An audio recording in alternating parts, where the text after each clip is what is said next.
यांचं कितीही कौतुक केलं बौद्ध धर्माबद्दल यांच्या प्रचार एवढा बचपन पासून लहानपासून या वयापर्यंत त्यांना महात्मा गौतम बुद्धाचा आशीर्वाद लाभलेला आहे. त्यांच्याच आशीर्वादाने आज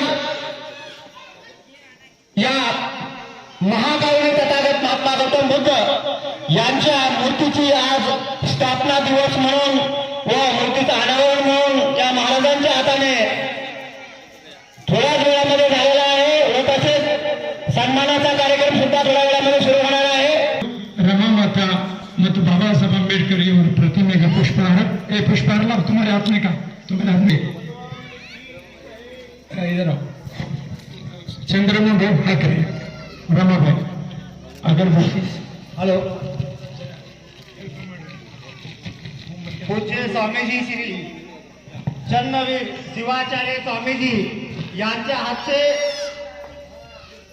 भारतीय घटनेचे शिल्पकार डॉक्टर बाबासाहेब आंबेडकर व तसेच रमामाता यांच्या प्रतिमेची पूजा करत आहेत व तसेच महाकारुण्य तथागत महात्मा गौतम बुद्ध थोड्याच वेळापूर्वी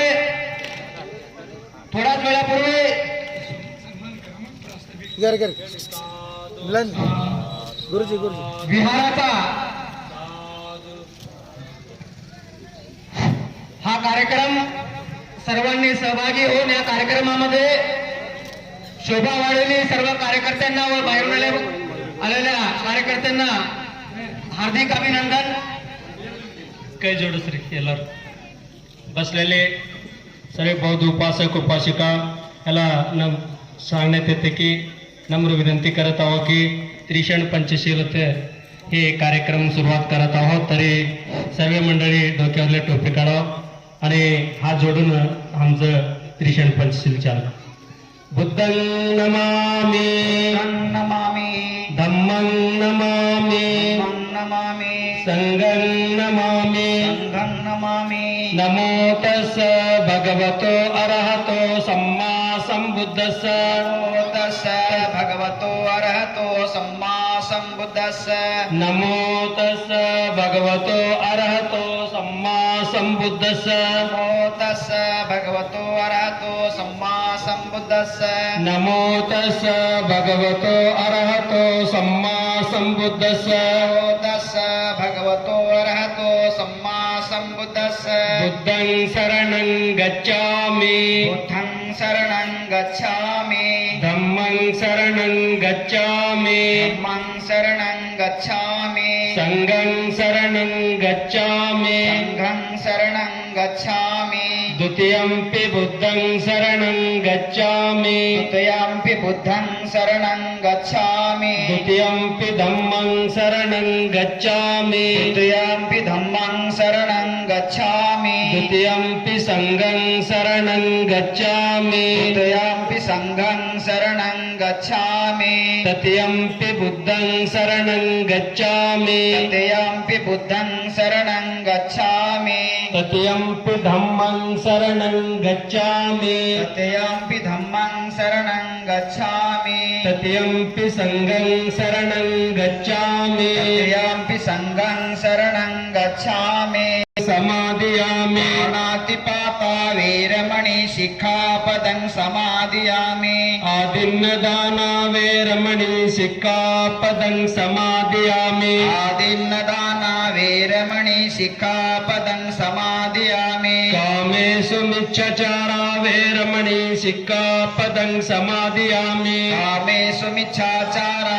वेरमणि शिक्षापदं समादियामि मुसावादा वेरमणि सिक्खापदं समादियामि मूसावादा वेरमणि शिक्षापदं समादियामि सुरामेरय मज्जपमादट्ठाणा वेरमणि सिक्खापदं समादियामि सुरामेरय मज्जपमादठाणा वेरमणि शिक्षापदं समादियामि शरणेन सद्दिं सह पंचशीलं धम्मं साधुकं सुरक्षितं कृत्वा अपमादेन शीलं सम्पादेत. आम भन्ते साधु साधु साधु साधु साधु साधु सुखी दीर्घायु को बहुत बहुत सब मंगल.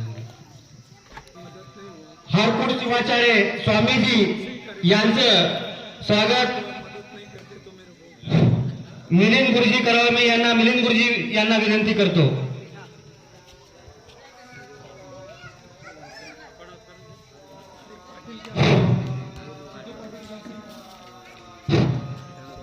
सॉरी शुद्धी पाटील आणि वामन मधाळे करावे नम्र विनंती करतो.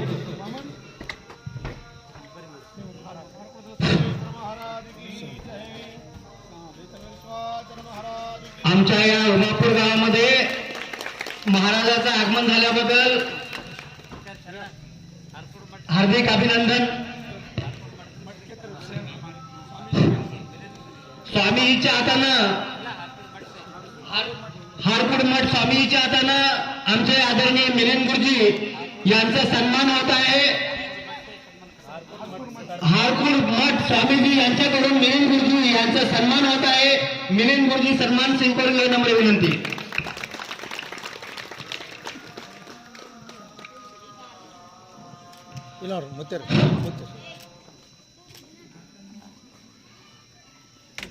व तसेच धर्मदीप बनते यांचा सन्मान अशोक मधाळे करावे विनंती करतो.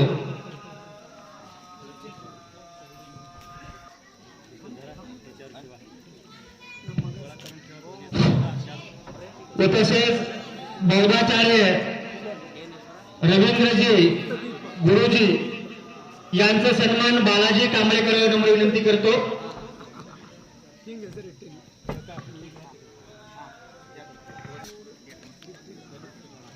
व तसेच बौद्धाचार्य धर्मराय गांगरे यांचा सन्मान नितीन गायकवाड करावा. यांना मी नितीन गायकवाड यांना विनंती करतो. यांना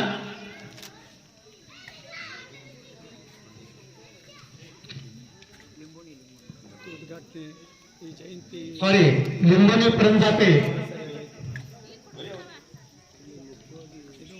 यांचा सन्मान सुकुमारभाई अरुण कांबळे करावे विनंती करतो.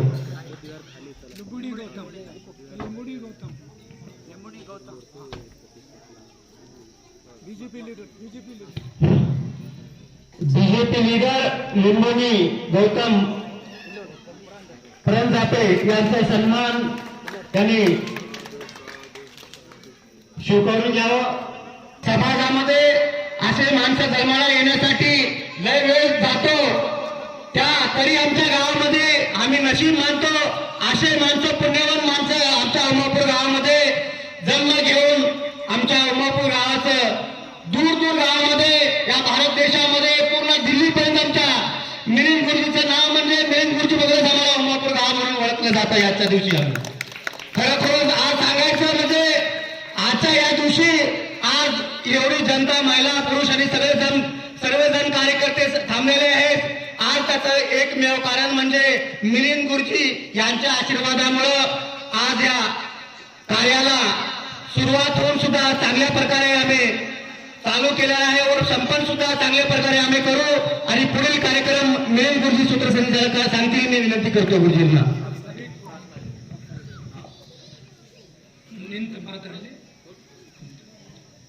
तथागत भगवान बुद्ध, बोधिसत्व डॉक्टर बाबासाहेब आंबेडकर, संत कबीर, महात्मा फुले, संत बसवेश्वर, माता रमाई, इन महापुरुषों को कोटि कोटि प्रणाम. आज हमारे इस गांव में एक पवित्र कार्यक्रम का आयोजन हुआ. वर्षों से बिहार में मूर्ति नहीं थी. थाईलैंड के बौद्ध समाज ने, वहां के गवर्नमेंट ने मेरे संस्था को एक भगवान बुद्ध की सुंदर मूर्ति डोनेट किए, दान दिए. मैं वो कस्टम चार्ज भर के छुड़ा लिया और पवित्र और पापमुक्त पूर्ण जागृत ऐसे पूजनीय स्वामी चंदीर शिवाचार्य जी के करकमलों से उसका उद्घाटन हुआ. बड़ा समाधान हुआ. उनका मैं बहुत बहुत ऋणी हूं. उनके करकमलों से बुद्ध मूर्ति का अनावरण होते ही इस मंच पर बाबा साहब अम्बेडकर और माता रमाई को हम पुष्पहार अर्पण करके कोटि कोटि प्रणाम किए हैं, क्योंकि आज माता रमाई की पुण्यतिथि है, यानी स्मृति दिवस है। आज माता रमाई का देहत्याग का दिवस है, जिन्होंने बाबा साहब के कार्य में हाथ बटाया, जीवन पर्यंत बाबा साहब की साथ नहीं छोड़ी और दलित तरुणों को एक दिन धारवाड़ के हॉस्टल में जब खाना नहीं था तो अपने हाथ में के कंगन बेचकर, सोने के कंगन बेचकर माता रमाई ने दलित बच्चों को खाना खिलाई थी। ऐसा एक इतिहास है। ऐसी माता हमारे भारत में हमेशा पैदा नहीं होती, बहुत कम माताएं होती है। बाबा साहब जैसे महापुरुष रोज पैदा नहीं होते। संतों का जन्म बहुत कठिनाइयों से होता है। इसलिए भाइयों, मैं 3 विषय पर यहाँ पर आपको बुलाया, स्वामी जी को बुलाया कि माता रमाई की पुण्यतिथि, भगवान बुद्ध के जन्म यानी जयंती का उत्सव और मूर्ति का अनावरण, इस तरह का ये संयुक्त कार्यक्रम हम रखा है। और इस कार्यक्रम हम बसवा बुद्ध अम्बेडकर इनके तत्वज्ञान पर आधारित रखा है। आज मैं प्रास्ताविक ऐसा जो 2 शब्द सुनाने जा रहा हूँ। मंच पर बैठे सभी आदरणीय गुरुगण, भंते जी, हमारे सभी स्वामीगण, हमारे गांव के मेंबर्स, और मैं सभी का नाम लेने के लिए जरा समय का अभाव है। मेरे भाइयों और बहनों, गांव के माता बहना, उपासक उपासिका, बाल मित्रों, मैं स्वामी जी के आशीर्वचन के पूर्व महत्वपूर्ण ऐसी 2 बातें सुनाने जा रहा हूं। भगवान बुद्ध अपने देश में जन्मे वैशाख पूर्णिमा के दिन, यानी इसी महीने में। सारी दुनिया वैशाख पूर्णिमा के दिन उनका जन्मोत्सव मनाई और हम वैशाख पूर्णिमा के दिन हमको समय नहीं रहने से, इलेक्शन आने से आज उसी दिन मूर्ति का अनावरण करना था। स्वामी जी से तिथि लेकर 27 मई को हमने कार्यक्रम किया और ये कार्यक्रम सफल हुआ। स्वामी जी के पदकमल हमारे घर पे, हमारे समाज के इस मैदान में लगे, हमारा पावन हुआ। दुनिया में बहुत लोग जन्म लेते और मरते, लेकिन संत महापुरुष सभी नहीं बनते। दुनिया में घास ज्यादा है, फसल फल के वृक्ष कम है। ये दुनिया का सिस्टम ही ऐसा है। दुनिया में जब जब बुद्ध जैसे लोग आते हैं तभी पाप कम होते हैं, बुराइयां कम होती है, शांति निर्माण होती है। भगवान बुद्ध माँ के पेट में से ही लक्षण लेके पैदा हुए थे। उन्होंने अपने आयु के 35 वर्ष में ज्ञान प्राप्त करके सारे संसार को शांति का संदेश दिया। परंतु ये चढ़ उतार, अंधेरा उजाला होते रहता है। इसलिए हमारे पूर्वजों में वेद में लिखा है, तमसों में ज्योतिर्गमय, अंधेरे से उजाले की ओर चलते रहो, उजाले से उजाले की ओर चलते रहो, यही संदेश दिया।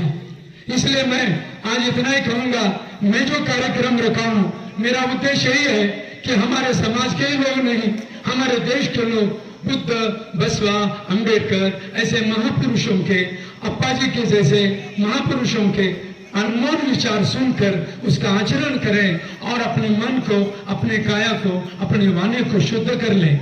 क्योंकि शुद्ध लोग, दोष मुक्त लोग ही दुख से मुक्त होते हैं। सभी दुख से मुक्त नहीं होते।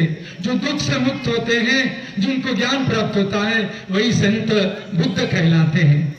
हमारे बोधिसत्व डॉक्टर बाबा साहब अम्बेडकर ने हम दलित समाज को बाबा साहब बुद्ध के चरणों पे लाके छोड़ा। इसलिए मैं 1976 से 76 से धर्म प्रचार शुरू किया। संन्यास लेने के लिए नागपुर गया, कुछ दिन कावी पहना, लेकिन माँ बाप को दत्तक पुत्र अकेला रहने से मेरे गुरुजी ने कहा, बेटा तुम्हारे चाचा को बच्चा नहीं है, तुम सन्यासी मत बनो। सन्यासी बहुत लोग हैं, संसारिक भी है, परंतु सभी सन्यासी सक्सेस नहीं होते, सभी संसारिक भी सक्सेस नहीं होते। तुम्हारे में लक्षण है मिलिंद गुरुजी, तुम संसारिक बन के भी बहुत कुछ कर सकते। तुम्हारी मेहनत पर बोल के मुझे संसारिक बनने का अधिकार दिया और मैं सन्यासी बनने के बाद भी और इधर आया। भाइयों, मेरी समझ है, मैं 50 साल के अनुभव में मैं समझ गया कि जो मनुष्य पवित्र भाव से तप करता है, मेहनत करता है, अच्छे गुणों को ग्रहण करके बुराइयों को छोड़ देता है, शुद्ध होता है, वही बुद्ध होता है। बुद्ध बनने के लिए धन दौलत की ही जरूरत नहीं, श्रद्धा और त्याग की जरूरत है, आचरण की जरूरत है। इसलिए मेरे गुरुजी धम्म आनंद कौशल्यान और बुद्धक्षिता ने जो कहा उस प्रकार मैं संसारिक जीवन में रहकर यहाँ तक काम करते आया। मुझे कोई बाधा नहीं पहुंची, मुझे कोई समस्या नहीं आई। मैं गरीबी से डरा नहीं, मैं दुख से डरा नहीं। कितने भी अपमान हुए तो उसको मैं सम्मान में रूपांतरित करते रहा, क्योंकि मुझे इस समाज में कुछ बदल करने की इच्छा थी। मैं जब घर छोड़ा तो मेरे दिल में 2-3 बातें ध्यान में रही, क्योंकि मैं गरीब था, गरीब परिवार का था। मेरे माता पिता लेबर थे, मजदूरी करके मुझे बड़ा बनाते थे। कभी खाना मिलता था, कभी नहीं मिलता था। फिर मेरे माताजी ने कहा, बेटा तुम संतों के साथ रहो, बुरे लोगों के साथ मत रहो। तुम भगवान को कुछ मांगना है तो मेरी बड़ी माँ ने भी बोला, सद्बुद्धि दे भगवान, बुरे विचार न दे, मुझे एक टाइम की रोटी दे, लेकिन सद्बुद्धि दे, अच्छे गुण दे। यही भगवान को मत मांगो, पैसा मत मांगो और कुछ मत मांगो। ये मेरे माओ ने, मेरी बड़ी माँ, मेरे माँ ने सिखाया। इसलिए मैं इस मैदान में उतरा, बुद्ध के प्रचार में उतरा और मेरे समझ में आया कि हमारे भारत में 3 समस्या, मूल समस्या है। एक गरीबी, दूसरा जाति भेद और तीसरा अंधश्रद्धा, मूढ़नंबिके। ये तीनों को खत्म करने के लिए मैं निर्धार किया और मैं सतत 50 साल से काम करते रहा। मेरे को जितना भी ज्ञान है मैं लोगों को समझाते रहा। फिर उस समय मैं अपमान की परवाह नहीं किया और लोग मुझे बुरा भी बोले तो उनको मैं बुरा बोला नहीं, क्योंकि बुरे आदमी ही अच्छे को भी बुरा बोलते हैं, बुरे को भी बुरा बोलते हैं। और अच्छे लोग अच्छे को भी अच्छा बनाने की कोशिश करते हैं और बुरे को भी अच्छा बनाने की कोशिश करते हैं। ये मेरी समझ है। इसलिए मैं अपमान की परवाह न करते हुए, दुख की परवाह न करते हुए आज तक यहाँ आया और इस कार्यक्रम में आप सब आके हमें सहकार्य किए। हमारे लुम्बिनी गौतम बहुत अच्छी शिक्षा है मेरी, और बीजेपी की लीडर है, बहुत श्रद्धावान है, वो भी आए हैं। प्रकाश जयप्रकाश बोधिया है, झरापा जी सोशल वर्कर आए हैं और हमारे गांव के सभी सदस्य पंचायत मेंबर्स आए हैं, शिवदास पाटिल आए हैं और हमारे धर्मानंद गांगड़े खास शिष्य हैं, रवि गायकवाड़ हमारे विधि करता, हमारे समाज के शादी वगैरह लगाते हैं, हमारे शिष्य हैं। और भंते जी आए हैं दम्मदीप जी बीदर से, बालाजी आए हैं। तो हाँ, हमारे मामू जी मतलब मेरे माँ के भाई, और उन्होंने मेरी मूर्ति को, उनकी बेटी डॉक्टर है रत्नागिरी में, मेरी मूर्ति को कस्टम चार्ज भरने के लिए 30,000 का दान दिया और वो मैं भर के लड़ाया। मेरे मामा जी की मेरे ऊपर बहुत कृपा है और मेरे माँ की जैसा मेरे ऊपर आशीर्वाद है वो मामा का भी है, मैं ऐसा मानता हूँ। और मामा जी सभी निकल कर मेरे लिए इधर आए, मैं उनका जरूर मानता हूँ। और अंत में इतना ही बोलना चाहता हूँ, स्वामी जी को लेट हो रहा है, कहीं गोरखा को जाना है। दिल खोलकर हम समाज को इस मंच पर आशीर्वचन देंगे, ऐसे मैं आशा करता हूँ। और बाद में भंते जी और कुछ गेस्ट बात करने वाले हैं, कोई भी मत जाओ, स्वामी जी आशीर्वचन दे के जाएंगे। और एक मिनट, विष्णुदास ठंडागढ़ भी आए, मैं उनका नाम लेने में जरा भूल गया, माफ करना।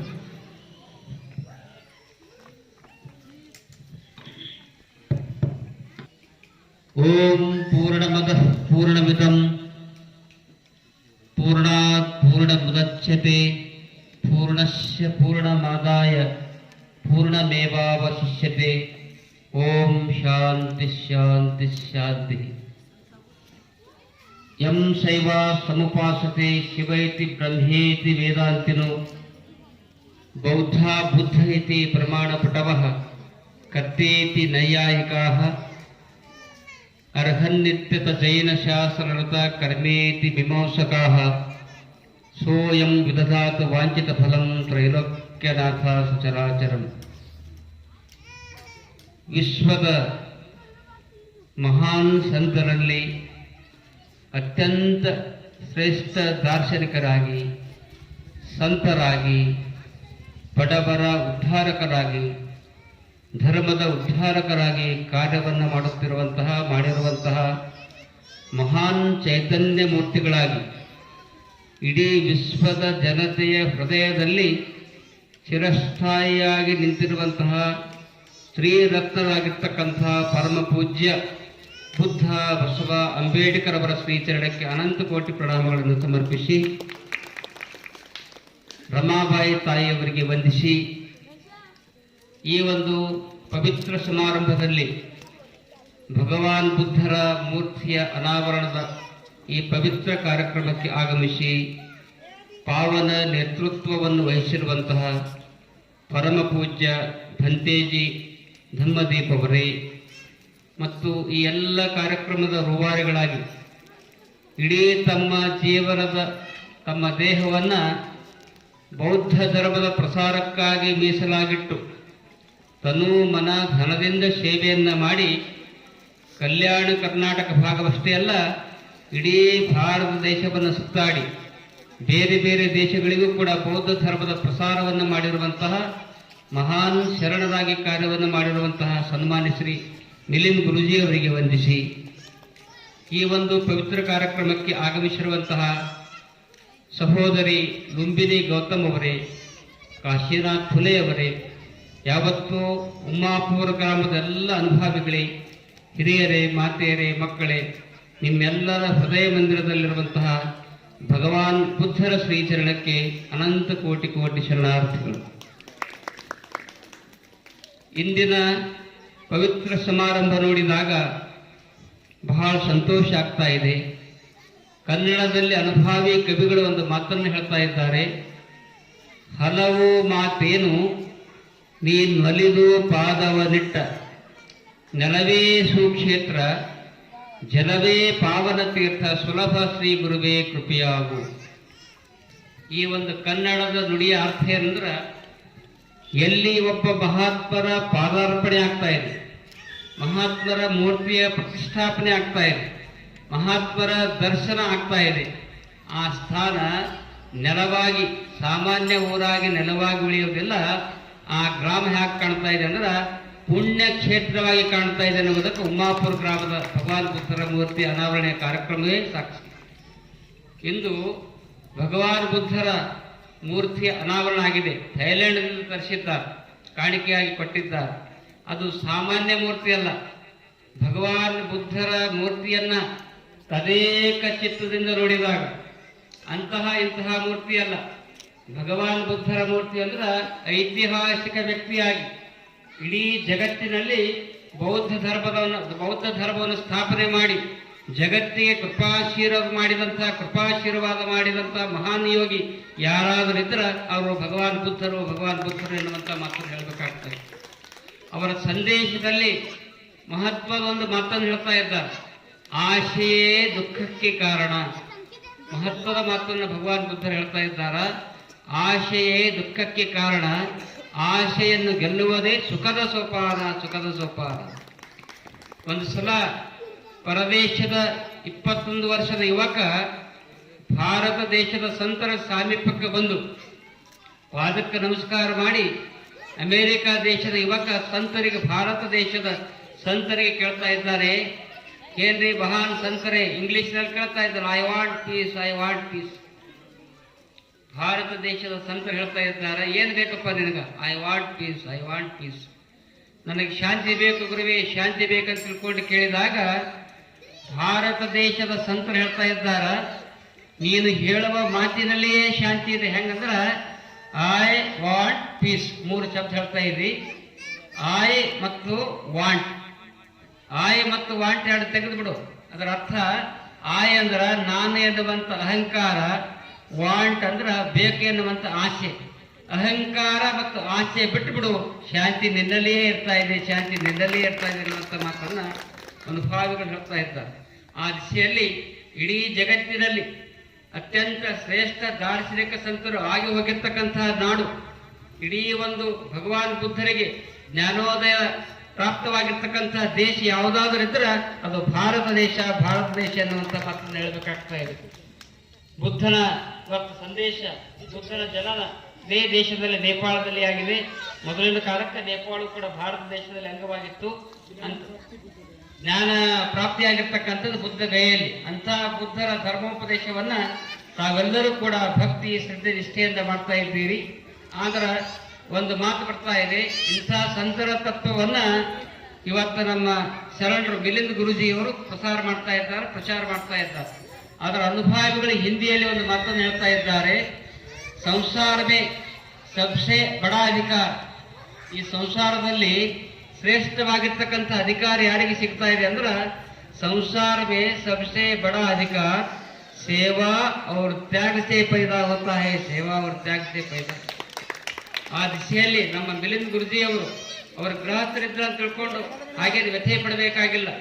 ಗೃಹಸ್ಥರಾದರೂ ಕೂಡ ಇವತ್ತು ಸೇವೆ ಮತ್ತು ತ್ಯಾಗದಿಂದ ಭಗವಾನ್ ಬುದ್ಧನ ಸೇವೆಯನ್ನು ಮಾಡ್ತಕ್ಕಂಥ ಶ್ರೇಷ್ಠ ಒಳ್ಳೆಯ ಅನುಭಾವಿಗಳಲ್ಲಿ ನಮ್ಮ ಮಿಲಿಂದ್ ಗುರುಜಿಯವರು ಕೂಡ ಒಬ್ಬರಾಗಿದ್ದಾರೆ ಎನ್ನುವಂಥ ಮಾತನ್ನು ಬಹಳ ಖುಷಿಯಿಂದ ಹೇಳ್ತಾ ಇದ್ದೀವಿ. ಇವತ್ತು ಆಶ್ಚರ್ಯದ ಬಹಳ ಸಂತೋಷದ ಮಾತನ್ನು ಹೇಳಬೇಕಾದ್ರೆ 1996ನೇ ಇಸ್ವಿಯಲ್ಲಿ ಏಪ್ರಿಲ್ 25ನೇ ತಾರೀಕಿನಂದು ನಮಗೆ ಅವಾಗ 33 ವಯಸ್ಸು. ಆ ಸಂದರ್ಭದಲ್ಲಿ ಹಾರ್ಕೋಳದಲ್ಲಿ ಬೃಹತ್ ಪ್ರಮಾಣದಲ್ಲಿ 2 ಲಕ್ಷ ಜನ ಬಂದಿದ್ದರು. 2 ಲಕ್ಷ ಜನತೆಯ ಕಾರ್ಯಕ್ರಮದಲ್ಲಿ ನಮ್ಮ ಪಟ್ಟಾಧಿಕಾರ ಮಹೋತ್ಸವ ಕಾರ್ಯಕ್ರಮ ಆದಾಗ ಎಲ್ಲಾ ಧರ್ಮಗುರುಗಳು ಬಂದಿದ್ದರು. ಬೌದ್ಧ ಧರ್ಮದ ವತಿಯಿಂದ ಬಂದು ಇವತ್ತು ಹಿತೋಪದೇಶವನ್ನು ನೀಡಿರ್ತಕ್ಕಂಥ ಕೀರ್ತಿ ಮಿಲಿಂದ್ ಗುರುಜಿಯವರಿಗೆ ಸಲ್ತಾ ಇದೆ.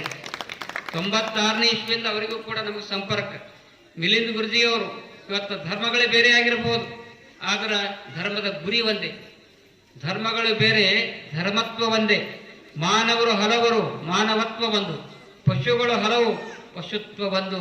ಅದೇ ರೀತಿಯಲ್ಲಿ ಧರ್ಮಗಳು ಬೇರೆ ಬೇರೆ ಆದ್ರೂ ಕೂಡ ಎಲ್ಲದ ಧರ್ಮದ ಗುರಿ ಆತ್ಮೋನ್ನತಿ, ಆತ್ಮೋನ್ನತಿ, ಆತ್ಮ ಸಾಕ್ಷಾರ ಮಾಡಿಕೊಳ್ಳುವುದೇ ಧರ್ಮದ ಗುರಿ ಎನ್ನುವಂತಹ ತತ್ವವನ್ನು ಇಟ್ಕೊಂಡು ಮಿಲಿಂದ್ ಗುರುಜಿಯವರು ಇವತ್ತು ನಮಗೆ ಹ್ಯಾಂಗ್ ಕಾಡ್ತಾ ಇದ್ದಾರೆ ಅಂದ್ರೆ ಹಾರ್ಕೋಡ್ ಮಠದ ಆತ್ಮೀಯ ಬಂಧುವಾಗಿ ಅವರಿದ್ದಾರೆ ಎನ್ನುವಂಥ ಮಾತನ್ನು ಈ ಸಂದರ್ಭದಲ್ಲಿ ಖುಷಿಯಿಂದ ಹೇಳ್ತಾ ಇದ್ದೀನಿ.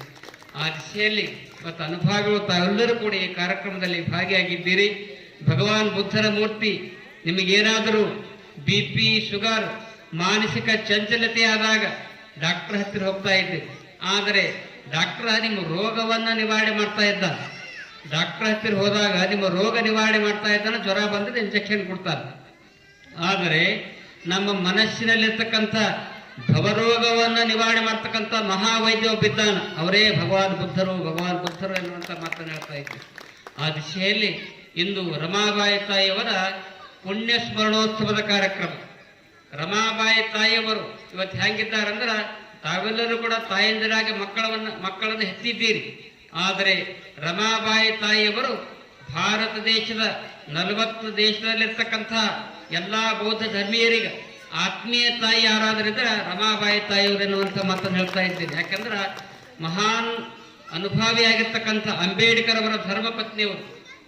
ಅಂಬೇಡ್ಕರ್ ಬಗ್ಗೆ ನನಗೆ ಬಹಳ ಖುಷಿ ಮಾತನ್ನು ಹೇಳಬೇಕಾದ್ರೆ ಇವತ್ತು ಅಂಬೇಡ್ಕರ್ ಹೇಗಿದ್ದಾರಂತಂದ್ರೆ ಒಂದೇ ಒಂದು ಮಾತನ್ನ ಸಂಸ್ಕೃತಕಾರ ಹೇಳ್ತಾ ಇದ್ದಾರೆ, ವಿದ್ವಾನ್ ಸರ್ವತ್ರ ಪೂಜ್ಯತೆ. ಇದರ ಅರ್ಥ ಏನಂದ್ರ ಇವತ್ತು ಮಿನಿಸ್ಟರ್ ಇದ್ರೆ ಕರ್ನಾಟಕದ ಮಿನಿಸ್ಟರ್ಗಳಿಗೆ ಇಲ್ಲಿ ಮಾತ್ರ ಬೆಲೆ ಇರ್ತದೆ. ಭಾರತ ದೇಶದ ಪ್ರಧಾನಮಂತ್ರಿ ಇದ್ರೆ ಭಾರತದಾಗ ಬಹಳ ಬೆಲೆ ಇರ್ತದೆ. ಆದರೆ ವಿದ್ವಾನ್ ಸರ್ವತ್ರ ಪೂಜ್ಯತೆ.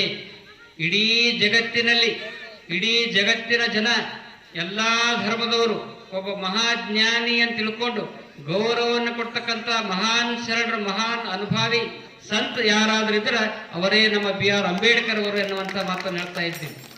ಅವ್ರು ಯಾಕಂದ್ರೆ ಇಡೀ ಜಗತ್ತಿನಲ್ಲಿ ಇವತ್ತ PhD ಪದವಿಗಳನ್ನು ಅತ್ಯಂತ ಹೆಚ್ಚು ಡಾಕ್ಟರೇಟ್ ಪದವಿಯನ್ನು ಪಡೆದಂಥ ಕೀರ್ತಿ ಭಾರತ ದೇಶದವರು ಕೊಡಬಹುದು. ಬೇರೆ ಬೇರೆ ದೇಶದವರು ಎಲ್ಲಾ ಯೂನಿವರ್ಸಿಟಿಯವರು ಇವತ್ತ ಡಾಕ್ಟರೇಟ್ ಗೌರವದ ಪದವಿಯನ್ನು ಕೊಟ್ಟಿರ್ತಕ್ಕಂಥ ಅಂತ ಅನೇಕ ಪದವಿಗಳನ್ನ ಇಡೀ ಜಗತ್ತಿನಲ್ಲಿ ಹೆಚ್ಚು ಡಾಕ್ಟರೇಟ್ ಪದವಿಯನ್ನು ಪಡೆದಂಥ ಕೀರ್ತಿ ಡಾಕ್ಟರ್ BR ಅಂಬೇಡ್ಕರ್ ಅವರಿಗೆ ಸಲ್ತಾ ಇದೆ. ನಮ್ಮ ಸಂತರು ಶರಣರು ಹೇಳಿದ್ರು ಒಂದು ಮಾತನ್ನ, ಇವತ್ತ ಮೂಢನಂಬಿಕೆ ಬೇಡ. ಬಹಳ ಒಳ್ಳೆಯ ಮಾತುಗಳನ್ನು ಹೇಳಿದ್ರು ಅವರು.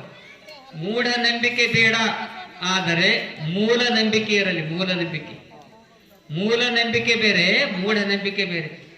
ಆ ದೇವರಿಗೆ ಈ ದೇವರಿಗೆ 108 ದೇವರಿಗೆ ಪೂಜೆ ಮಾಡುವುದಕ್ಕಿಂತ ಆತ್ಮ ಸಾಕ್ಷಾತ್ಕಾರವನ್ನು ಕೊಡ್ತಕ್ಕಂಥ ಮಹಾನ್ ಭಗವಾನ್ ಬುದ್ಧನ ಸ್ಮರಣೆ ಮಾಡ್ರಿ ಅನ್ನುವಂಥ ಮಾತನ್ನು ಅನುಭಾವಿಗಳು ಹೇಳ್ತಾ ಇದ್ದಾರೆ. ಮೂಢನಂಬಿಕೆ ಬೇಡ, ಮೂಲ ನಂಬಿಕೆ. ಭಾರತ ದೇಶದ ಮೂಲ ನಂಬಿಕೆ ಏನಂದ್ರೆ ಸತ್ಯ, ಧರ್ಮ, ಅಹಿಂಸೆ, ಪರೋಪಕಾರ, ದಾನ, ದಾಸೋಹ ಎಲ್ಲ ಕಾರ್ಯಗಳನ್ನು ನಮ್ಮ ಜೀವನದಲ್ಲಿ ಅಳವಡಿಸಿಕೊಂಡಾಗ ಯಾರು ಇವತ್ತು ಆದರ್ಶ ಕಾರ್ಯಗಳನ್ನ ಮಾಡಿ ಬಾಳ್ತಾ ಇದ್ದಾರಲ್ಲ ಅವರನ್ನ ಯಾರೇ ತಿಳಿತಾ ಇದ್ದಾರೆ ಅಂದ್ರೆ ನಿಮ್ಗೆ MLA MP ಅಂತ ತಿಳಿಲಿಕ್ಕಿಲ್ಲ. ಆದರೆ ನೀವು ಒಳ್ಳೆಯ ಕಾರ್ಯವನ್ನ, ಒಳ್ಳೆಯ ಜೀವನವನ್ನು ಸಾಗಿಸಿದಾಗ ನಿಮ್ಮನ್ನ ಅಂಗೈಯಲ್ಲಿ ಹಿಡ್ಕೊಂಡು ಎತ್ತು ಹಿಡಿದು ನಿಮಗೆ ಯಾರು ಆಶೀರ್ವಾದವನ್ನು ಕೊಡ್ತಾ ಇದ್ದಾರೆ ಭಗವಾನ್ ಬುದ್ಧರು ಕೊಡ್ತಾ ಇದ್ದಾರೆ ಅನ್ನುವಂಥ ಮಾತನ್ನು ಹೇಳ್ತಾ ಇದ್ದೀರಿ. ಇವತ್ತು ನಿಜವಾಗಿ ಒಂದು ಮಾತನ್ನು ಹೇಳಬೇಕಾಗ್ತಾ ಇದೆ. ಒಂದು ಸಲ ಅಕ್ಬರ್ ಬಾದ್ಶಾಹ ತನ್ನ ಎಲ್ಲಾ ಕವಿಗಳನ್ನ ಬರಮಾಡಿಕೊಂಡು ಒಂದು ಕ್ವಶನ್ ಹಾಕ್ತಾ ಇದ್ದಾನೆ, ಪ್ರಶ್ನೆ ಹಾಕ್ತಾ ಇದ್ದಾನೆ. ಏನ್ ಕೇಳ್ತಾ ಇದ್ದಾನೆ ಅಂದ್ರ, ಸಂಸಾರ ಮೇ ಕೌನ್ ಬಡಾ ಹೈ, ಈ ಜಗತ್ತಿನಲ್ಲಿ ದೊಡ್ಡ ವ್ಯಕ್ತಿ, ಶ್ರೇಷ್ಠ ವ್ಯಕ್ತಿ ಯಾರು? ಒಬ್ಬ ಕವಿ ಎದ್ರೆ ಅಂತ ಹೇಳ್ತಾ ಇದ್ದಾನೆ, ಜಿಸ್ಕೆ ಪಾಸ್ ದೌಲತ್ ಹೈ ವಹಿ ಬಡಾ ಹೈ, ಯಾರ ಹತ್ತಿರ ಹಣ ಅದ ಅವ್ರು ದೊಡ್ಡವರು. ಮತ್ತೊಬ್ಬ ಹೇಳ್ತಾ ಇದ್ದಾನೆ, ಜಿಸ್ಕೆ ಪಾಸ್ ವಿದ್ಯಾ ಹೈ ವಹಿ ಬಡಾ ಹೈ. ಮತ್ತೊಬ್ಬ ಎದ್ರೆ ಅಂತ ಹೇಳ್ತಾ ಇದ್ದಾನೆ, ಜಿಸ್ಕೆ ಪಾಸ್ ಸುಂದರ್ ಹೈ ವಹಿ ಬಡಾ ಹೈ. ಕೊನೆಗೆ ಬೀರ್ಬಲ್ ಹೇಳ್ತಾ ಇದ್ದಾರೆ ಮಹತ್ವದ ಮಾತು, ಜಿಸ್ಕೆ ಪಾಸ್ ನಿಜವಾಗಿ ಹುಜೂರ್ दूसरों के दुख दूर करने के लिए कोशिश करता है वही बड़ा है, वही बड़ा है ಅನ್ನುವಂಥ ಮಾತು. ಆ ದಿಸೆಯಲ್ಲಿ ಜಗತ್ತಿನಲ್ಲಿ ಇನ್ನೊಬ್ಬರ ದುಃಖವನ್ನ, ಇನ್ನೊಬ್ಬರ ಸಂಕಟವನ್ನ ನಿವಾರಣೆ ಮಾಡಲಿಕ್ಕೆ ಯಾರು ಪ್ರಯತ್ನ ಮಾಡ್ತಾ ಇದ್ದಾರಲ್ಲ ಅವರೇ ನಿಜವಾದ ಸಂತರು, ಶ್ರೇಷ್ಠ ವ್ಯಕ್ತಿಗಳು ಎನ್ನುವಂಥ ಮಾತನ್ನ ಹೇಳುವ ಹಾಗೆ ಇವತ್ತು ನಿಜವಾಗಿ ರಮಾಬಾಯಿ ತಾಯಿಯವರ ಭೌತಿಕ ಶರೀರ ಇಲ್ಲ, ಅವರ ದೇಹ ಇಲ್ಲ, ಆದರೂ ಕೂಡ ನಿಮ್ಮೆಲ್ಲರ ಹೃದಯ ಮಂದಿರದಲ್ಲಿ ಚಿರಸ್ಥಾಯಿಯಾಗಿದ್ದಾರೆ. ಮಾನವರಲ್ಲಿ ಮೂರು ಪ್ರಕಾರದ ಮನುಷ್ಯರನ್ನು ನಾವು ನೋಡ್ತಾ ಇದ್ದೀವಿ. ಕೆಲವು ಜನ ಹೆಂಗಂದ್ರ ಸತ್ತವರು. ನಿಮ್ಮ ಮನ್ಯಾಗ ಅಪ್ಪನ ಹೆಸರು ಹೇಳ್ತಾ ಇದ್ದೀರಿ, ಮುತ್ಯನ ಹೆಸರು ಹೇಳ್ತಾ ಇದ್ದೀರಿ. ನಿಮ್ಮ ಮುತ್ಯ ಸತ್ತು ಹೋಗಿದ್ದಾರೆ, ಮುತ್ಯನ ಹೆಸರು ಏನ್ರಿ ಅಂತ ಕೇಳಿದಾಗ ನಮ್ಗೆ ಗೊತ್ತಿಲ್ಲ. ಸತ್ತವರು ಕೇವಲ ಹಣ್ಣಿಗಾಗಿ, ಹೆಣ್ಣಿಗಾಗಿ, ಮಣ್ಣಿಗಾಗಿ, ಸಂಸಾರಕ್ಕಾಗಿ ಯಾರು ಬಡದಾಡಿ ಸಾಯ್ತಾ ಇದ್ದಾರಲ್ಲ ಅವರು ಸತ್ತವರು. ಇದ್ದು ಸತ್ತವರು ಕೆಲವರು ಇರ್ತಾ ಇದ್ದಾರೆ, ಜೀವಂತ ಇರ್ತಾ ಇದ್ದಾರೆ, ಆದ್ರೆ ಸತ್ತಂತ ಕಾರ್ಯಗಳನ್ನು ಮಾಡ್ತಾ ಇದ್ದಾರೆ. ಜನರ ದೃಷ್ಟಿಯಲ್ಲಿ ಕೆಟ್ಟ ವ್ಯಕ್ತಿಯಾಗಿ ಕಾಣ್ತಾ ಇದ್ದಾರೆ. ಯಾಕೆಂದ್ರೆ ಸಜ್ಜನರು ಹೆಂಗಿರ್ತಾ ಇದ್ದಾರೆ ಅಂದ್ರ ಅವರು ಒಳ್ಳೆಯ ಕಾರ್ಯವನ್ನು ಮಾಡ್ತಾ ಇದ್ದಾರೆ. ಇವತ್ತ ಇದ್ದು ಸತ್ತವರು ಯಾರಂದ್ರ ಕೆಟ್ಟ ಕಾರ್ಯಗಳನ್ನು ಮಾಡಿ ಊರಿಗೆ ವಜ್ಜಿಯಾಗಿ, ಓಣಿಗೆ ವಜ್ಜಿಯಾಗಿ, ತಾಲೂಕಕ್ಕೆ ವಜ್ಜಿಯಾಗಿ, ಇಡೀ ರಾಜ್ಯಕ್ಕೆ ವಜ್ಜಿಯಾಗಿ ಕೆಟ್ಟ ಕಾರ್ಯಗಳನ್ನು ಮಾಡ್ತಕ್ಕಂಥ ವೀರಪ್ಪನಂತವರು ಅವ್ರು ಇದ್ದು ಸತ್ತರು. ಆದರೆ ಕೆಲವು ಜನ ಸತ್ತು ಹೋದ್ರೂ ಕೂಡ ಬದುಕಿರ್ತಾರೆ. B.R. ಅಂಬೇಡ್ಕರ್ ಅವರು, ಬುದ್ಧ, ಬಸವ, ಅಂಬೇಡ್ಕರ್ ಅವರು, ರಮಾಬಾಯಿ ತಾಯಿಯವರು ಇವರು ಭೌತಿಕವಾಗಿರುವಂತಹ ದೇಹದಿಂದ ಜೀವಂತಿಲ್ಲ. 1200 ವರ್ಷಗಳ ಪರ್ಯಂತರವಾಗಿ, 1200 ವರ್ಷಗಳ ಆಚೆಗೆ ಮಹಾತ್ಮ ಬಸವೇಶ್ವರರು ಬಾಳಿ ಬದುಕಿದರು. ಅವರ ತತ್ವದಿಂದ, ಅವರ ನೈತಿಕ ಆಚರಣೆಯಿಂದ, ವಚನ ಸಾಹಿತ್ಯದ ಶಕ್ತಿಯಿಂದ ಮತ್ತು ಬುದ್ಧ, ಬಸವ, ಅಂಬೇಡ್ಕರ್ ಅವರು, ರಮಾಬಾಯಿ ತಾಯಿಯವರು ಜೀವಂತವಾಗಿದ್ದಾರೆ. ಎಲ್ಲಿ ಜೀವಂತಿದ್ದಾರೆ ಅಂದ್ರೆ ನಿಮ್ಮೆಲ್ಲರ ಹೃದಯ ಮಂದಿರದಲ್ಲಿ, ಮನಶ್ಚಂಬ ಮಂದಿರದಲ್ಲಿ ರಮಾಬಾಯಿ ತಾಯಿಯವರು ಜೀವಂತಿದ್ದಾರೆ ಅನ್ನುವಂಥ ಮಾತನ್ನು ಕೂಡ ಈ ಸಂದರ್ಭದಲ್ಲಿ ಹೇಳ್ತಾ ಇದ್ದೀರಿ. ಇಂಥ ಪವಿತ್ರ ಕಾರ್ಯಕ್ರಮದಲ್ಲಿ ತಾವೆಲ್ಲರೂ ಕೂಡ ಭಾಗಿಯಾಗಿದ್ದೀರಿ. ಒಂದು ಮಾತನ್ನು ಈ ಸಂದರ್ಭದಲ್ಲಿ ಹೇಳಬೇಕು. ಯಾಕೆಂದ್ರೆ ದೇವರು ಬೇರೆ ಬೇರೆ ಆದ್ರೂ ಕೂಡ ದೇವರ ಆಶೀರ್ವಾದ ಒಂದೇ ರೀತಿಯಾಗಿರ್ತಾ ಇದೆ. ಹ್ಯಾಂಗ್ರಿ ಅಂತ ಕೇಳಿದಾಗ ನಮ್ಮ ಕನ್ನಡದ ಕವಿ ಸಿದ್ದಯ್ಯ ಪುರಾಣಿಕರು ಒಂದು ಕಡೆ ಹೇಳ್ತಾ ಇದ್ದಾರೆ, ಹೆಣೆದ ಹೂಗಳು ಹಲವಾದರೂ ಹಾರ ಒಂದೇ, ಪೋಣಿಸಿದ ಮಣಿಗಳು ನೂರಾದರೂ ದಾರ ಒಂದೇ, ಕಡಲಿನ ಹೆಸರೇನೇ ಇರಲಿ ಕ್ಷಾರ ಒಂದೇ, ಹಾಲು ಕರೆದ ಹಸುಗಳ ಬಣ್ಣ ನೂರಾದರೂ ಕ್ಷೀರ ಒಂದೇ. ಸ್ವತಂತ್ರ ಧೀರ ಸಿದ್ದೇಶ್ವರ, ನಿನ್ನನ್ನು ಪ್ರಾರ್ಥಿಸುವ, ಪೂಜಿಸುವ, ಯಜಿಸುವ, ಭಜಿಸುವ ರೀತಿ ನೂರಾದರೂ ಉದ್ಧಾರ ಒಂದೇ, ಉದ್ಧಾರ ಒಂದೇ. ಹ್ಯಾಂಗ್ರಿ ಅಂತ ನೀವು ಕೇಳಿದಾಗ, ಇವತ್ತು ದಲಿತರಿದ್ದರೆ ನಿಮ್ಮ ಮನೆಯಲ್ಲಿ ಒಂದು ಕರಿ ಆಕಳಿರ್ತದೆ. ಸ್ವಲ್ಪ ಮುಂದೆ ಹೋದಾಗ ನಮ್ಮ ಶ್ರೀದೇವಿ ತಾಯಿಯವರು ಬಂದವ್ರು ನೋಡ್ರಿ, ಅವ್ರ ಮನೆಯಾಗ ಒಂದು ಕೆಂಪು ಆಕಳ ಅಂತ ತಿಳ್ಕೋದು. ಒಂದು ಕೆಂಪು ಆಕಳ ಇರ್ತದ, ಒಂದು ಕರಿ ಆಕಳ ಇರ್ತದ, ಒಂದು ಹಣಬಂಡ ಆಕಳ ಇರ್ತದ. ಆಕಳಗಳ ಬಣ್ಣ ಬೇರೆ ಇರ್ಬೋದು, ಆದ್ರೆ ಬೆಳಗಿನ ಜಾವದಲ್ಲಿ ಆಕಳ ಹಾಲು ಹಿಂಡಿದಾಗ ಆಕಳ ಹಾಲು ಬೆಳ್ಳಗೆ ಇರ್ತದೆ. ಕರಿ ಆಕಳವನ್ನು ತಿಳ್ಕೊಂಡು ಕರಿ ಹಾಲು ಇರುವುದಿಲ್ಲ. ಆ ದಿಶೆಯಲ್ಲಿ ಪರಮಾತ್ಮನನ್ನ ಯಾವ ರೂಪದಲ್ಲಿಯೂ ಕೂಡ ಬುದ್ಧ, ಬಸವ, ಅಂಬೇಡ್ಕರ್, ಗುರುನಾನಕ, ಯೇಸು ಕ್ರಿಸ್ತ, ಮಹಾತ್ಮ ಬಸವೇಶ್ವರ, ಶಿವಾಜಿ ಮಹಾರಾಜರು, ಮಹಾವೀರ ಮತ್ತು ನಮ್ಮ ಶಿವಾಜಿ ಮಹಾರಾಜರು ಎಲ್ಲ ರೀತಿಯಲ್ಲಿ ಅನೇಕ ರೀತಿಯಲ್ಲಿ ಪೂಜೆ ಮಾಡಿದ್ರು ಕೂಡ ಪರಮಾತ್ಮ ಅವರ ಆಶೀರ್ವಾದ ಕೊಡ್ತಕ್ಕಂಥದ್ದು ಮಾತ್ರ ಒಂದೇ ರೀತಿಯಾಗಿರ್ತಾ ಇದೆ. ಅದಕ್ಕಾಗಿ ರವೀಂದ್ರನಾಥ್ ಟ್ಯಾಗೋರ್ ಅವರು ಹೇಳ್ತಾ ಇದ್ದಾರೆ, nature is god, nature power is god. ಈ ಸೃಷ್ಟಿಯಲ್ಲಿರ್ತಕ್ಕಂಥ ಅಗೋಚರವಾದಂಥ, ಕಣ್ಣಿಗೆ ಕಾಣದೇ ಇರ್ತಕ್ಕಂಥ ಕಾಸ್ಮಿಕ್ ಎನರ್ಜಿ ಒಂದು ಶಕ್ತಿ ಇದೆ. ಆ ಶಕ್ತಿಯನ್ನೇ ನಾವು ದೇವರನ್ನು ಪೂಜೆ ಮಾಡ್ತಾ ಇದ್ದೀವಿ. ಅದಕ್ಕಾಗಿ ಎಲ್ಲ ಮಹಾತ್ಮರು ಒಂದೇ, ಮಹಾತ್ಮರಲ್ಲಿ ಭೇದ ಭಾವಿಲ್ಲ. ಯಾಕೆಂದ್ರೆ ನಿಜವಾಗಿ ಸಂತರು ಯಾರು ಇರ್ತಾ ಇದ್ದಾರಲ್ಲ ಅವರಲ್ಲಿ ಭೇದ ಭಾವಿಲ್ಲ. ನಾನು ಮಿಲಿಂದ ಗುರುಜಿ ಆತ್ಮೀಯ ಬಂಧು ಅಂತ ಯಾಕೆ ಹೇಳ್ತಾ ಇದ್ದೇನೆ ಅಂದ್ರೆ, ಅವರು ಬೌದ್ಧ ಧರ್ಮದಲ್ಲಿ ಇದ್ರೂ ಕೂಡ ಒಳ್ಳೆಯ ಕಾರ್ಯವನ್ನು ಮಾಡಿ ಧರ್ಮ ಪ್ರಸಾರದ ಕಾರ್ಯವನ್ನು ಮಾಡ್ತಾ ಇದ್ದಾರೆ. ಆ ಭಗವಾನ್ ಬುದ್ಧನ ಆಶೀರ್ವಾದ ಸದಾಕಾಲ ನಮ್ಮೆಲ್ಲರ ಮೇಲೆ ಇರಲಿ ಎನ್ನುವಂತ ಮಾತನ್ನು ಈ ಸಂದರ್ಭದಲ್ಲಿ ಹೇಳಿ, ಇಲ್ಲಿ ಒಂದು ಇದಕ್ಕೆ ಅರಳಿ ಗಿಡ ಅಂತಾರೆ, ಅರಳಿ ಗಿಡ, ಅಶ್ವತ್ಥ ವೃಕ್ಷ ಅಂತಾರೆ. ಅಶ್ವತ್ಥ ವೃಕ್ಷ ಇದರಲ್ಲಿ ಎಂಥ ಒಂದು ಶಕ್ತಿ ಇದೆ ಅಂತಂದ್ರೆ ಸೈಂಟಿಫಿಕ್ ಆಗಿ ಹೇಳ್ತಾ ಇದ್ದಾರೆ. ನಿಮಗೇನಾದರೂ ರೋಗ ರುಜಿನಗಳು ಬಂದಾಗ, ನಿಮಗೆ ಮಕ್ಕಳಾಗದೇ ಇದ್ದಾಗ ಹಿಂದಿನ ಕಾಲಕ್ಕೆ ಏನ್ ಹೇಳ್ತಾ ಇದ್ದಾರೆ ಅಂದ್ರೆ, ನಿಮಗೆ ಮಕ್ಕಳು ಆಗ್ತಿದ್ದಿಲ್ಲ ಅಂದ್ರೆ ಬೆಳಗಿನ ಜಾವ 5:30 ಪ್ರಾತಃ ಕಾಲದ ಸಂದರ್ಭದಲ್ಲಿ ಅರಳಿ ಗಿಡಕ್ಕೆ ಸುತ್ತ ಹಾಕ್ರೆ ನಿಮಗೆ ಮಕ್ಕಳಾಗ್ತಾವಂತ ಹಿಂದಿನ ಕಾಲಕ್ಕೆ ಯಜಮಾನರು ಹೇಳ್ತಾ ಇದ್ದಾರೆ. ಇದರ ಅರ್ಥ ಏನಂದ್ರ ಇಲ್ಲಿ ಪ್ಯೂರ್ ಆಕ್ಸಿಜನ್ ಸಿಕ್ತು, ಪರಿಶುದ್ಧವಾಗಿರ್ತಕ್ಕಂಥ ಆಕ್ಸಿಜನ್. ಈ ಗಿಡ ನೋಡಿದಾಗ ನನಗೆ ಬಹಳ ಸಂತೋಷ ಆಯಿತು. ಯಾರು ಈ ದೇವರ ಮೇಲೆ ಭಕ್ತಿ ಇಟ್ಟು ಈ ಸ್ಥಳದಲ್ಲಿ ಗಿಡದ ಮರದ ಕೆಳಗಡೆ ಒಂದು ದಿನಾಲು 15 ನಿಮಿಷ ಅರ್ಧ ತಾಸು ಕುಂತರ ನಿಮ್ಮ BP ನಾರ್ಮಲ್ ಆಗ್ತದೆ. ಅಂತಹ ಶಕ್ತಿ ಅಶ್ವತ್ಥ ವೃಕ್ಷದಲ್ಲಿದೆ. ಈ ಉಮ್ಮಾಪುರ ಗ್ರಾಮ ಬಹಳ ಪವಿತ್ರವಾಗಿರ್ತಕ್ಕಂಥ ಗ್ರಾಮ. ಯಾಕೆಂದ್ರೆ ಇಲ್ಲಿರ್ತಕ್ಕಂಥ ಯಾವುದೇ ಭೇದ ಭಾವ ಇಲ್ಲ. ಲಿಂಗಾಯತರು, ದಲಿತರು, ಇವತ್ತು ಮಹಾದೇವ ಮಂದಿರ ಇದೆ. ಇದೇ ಒಂದು ಮರದ ಕೆಳಗಡೆ ಕೂತ್ಕೊಂಡು ಅವರಿಗೆ ಜ್ಞಾನದ ಒಂದು ಅರ್ಚನೆ ಆಗಿದೆ, ಅವರಿಗೆ ಜ್ಞಾನೋದಯ ಆಗಿದೆ ಭಗವಾನ್ ಬುದ್ಧರಿಗೆ ಅನ್ನುವಂಥ ಮಾತನ್ನು ಕೂಡ ಹೇಳ್ತಾ ಇದ್ದಾರೆ. ಬಹಳ ಪವಿತ್ರವಾಗಿರ್ತಕ್ಕಂಥ ಗ್ರಾಮ ಉಮ್ಮಾಪುರ ಗ್ರಾಮ. ಇಲ್ಲಿ ವಿಘ್ನೇಶ್ವರರ ಮೂರ್ತಿ ಇದೆ, ಮಹಾದೇವರ ಮಂದಿರ ಇದೆ, ಮತ್ತು ಪಾರ್ವತಿ ಮಂದಿರ ಇದೆ, ನೀಲಕಂಠೇಶ್ವರ ಮಂದಿರ ಇದೆ. ಮಂದಿರಗಳು ಬೇರೆ ಬೇರೆ ಆದ್ರೂ ಕೂಡ ಅವರು ಕೊಡ್ತಕ್ಕಂಥ ಆಶೀರ್ವಾದ ಒಂದೇ ಇದೆ ಅನ್ನುವಂಥ ಮಾತನ್ನ ಈ ಸಂದರ್ಭದಲ್ಲಿ ಹೇಳಿ, ಇವತ್ತು ನಿಜವಾಗಿಯೂ ಕೂಡ ಭಗವಾನ್ ಬುದ್ಧರ ಒಂದು ಮೂರ್ತಿ ಅನಾವರಣ ಕಾರ್ಯಕ್ರಮ ನಮ್ಮ ಹಸ್ತದಿಂದ ಮಾಡಿಸಿದ್ದಾರೆ.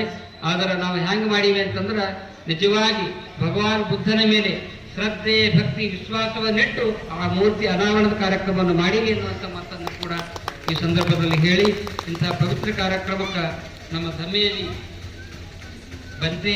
ಧಮ್ಮದೀಪ್ ಬಂತೇಜಿಯವರು ಕೂಡ ಬಂದಿದ್ದಾರೆ. ಒಳ್ಳೆಯ ವ್ಯಕ್ತಿಗಳಾಗಿದ್ದಾರೆ. ಪೂರ್ವಾಶ್ರಮದಲ್ಲಿ ಇವತ್ತು ಮಾಸ್ಟರ್ ಡಿಗ್ರಿ ಪಡೆದಿದ್ದಾರೆ. ಅವರು ಕೂಡ ಬೌದ್ಧ ಧರ್ಮದ ಪ್ರಸಾರವನ್ನು ಅನೇಕ ಕಡೆ ಹೋಗಿ ಮಾಡ್ತಾ ಇದ್ದಾರೆ. ಮತ್ತು ನಮ್ಮ ಗೌತಮ್ ಲುಂಬಿನಿ ಗೌತಮ್ ಸಹೋದರಿಯರು ಕೂಡ ಬಂದಿದ್ದಾರೆ. ಅವ್ರದೊಂದು ಆಸೆ ಆದ ರಾಜಕೀಯ ಕ್ಷೇತ್ರದಲ್ಲಿ ಏನೋ ಒಂದು ಸೇವಾ ಮಾಡ್ಬೇಕಂತ. ಇಂಥ ಒಳ್ಳೆಯ ಕಾರ್ಯಕ್ರಮದಲ್ಲಿ ಭಾಗಿಯಾಗಿದ್ದೀರಿ ಅಂದ ಮೇಲೆ ಮುಂದೊಂದು ದಿನ ರಾಜಕೀಯ ಕ್ಷೇತ್ರದಲ್ಲಿ ಒಳ್ಳೆಯ ಸ್ಥಾನವನ್ನು ನೀವು ಪಡಿತೀರಿ ಅನ್ನುವಂಥ ಮಾತನ್ನು ಕೂಡ ಈ ಸಂದರ್ಭದಲ್ಲಿ ಹೇಳಿ, ಸದಾಕಾಲ ಈ ಗುರುಜಿಯವರ ಆಶೀರ್ವಾದ ಸದಾಕಾಲ ನಮ್ಮೆಲ್ಲರ ಮೇಲೆ ಇರಲಿ ಅನ್ನುವಂಥ ಮಾತನ್ನು ಈ ಸಂದರ್ಭದಲ್ಲಿ ಹೇಳಿ, ನಮ್ಮ ಕಾಶಿನಾಥರ ಫುಲೆಯವರು ಒಳ್ಳೆಯ ಸಹಕಾರವನ್ನು ಈ ಕಾರ್ಯಕ್ರಮಕ್ಕೆ ಕೊಟ್ಟಿದ್ದಾರೆ. ಮಿಲಿಂದ ಗುರುಜಿಯವರಿಗೆ ಆಯುಷ್ಯ ಮತ್ತು ಆರೋಗ್ಯ ಪರಮಾತ್ಮ ಹೆಚ್ಚಿನ ಆಯುಷ್ಯವನ್ನು ಕೊಟ್ಟು ಕಾಪಾಡಲಿ ಅನ್ನುವಂಥ ಮಾತನ್ನ ಈ ಸಂದರ್ಭದಲ್ಲಿ ಹೇಳಿ 2 ಮಾತುಗಳನ್ನು ಮುಗಿಸ್ತಾ ಇದ್ದಾರೆ. स्वामी जी बहुत सुंदर हमारे को मार्गदर्शन के आशीर्वचन दिए। मेरे विहार को जो भी व्यवस्था हुई, मंदिर बनाया हमने, और ये जो कार्यक्रम है इसको 50,000 रुपए स्वामी जी दिए हैं। सभी ताली बजाओ। और स्वामी जी का हमको बहुत सहयोग है। हमारे गांव में श्रीदेवी जी के घर को भी आते हैं गरीबों के। मेरे जैसे गुरु जी के घर आए, हमारा बहुत बहुत मन खुश हो गया है। और तुम लोग बाकी के लोग स्वामी जी का अभी आगमन यानी दूसरे तरफ जाना है तो हाँ प्रयाण कर रहे हैं, तो कोई भी उठना नहीं। और भंते जी का वो प्रवचन होने वाला है। सभी स्वामी जी को मैं छोड़ के आता हूँ।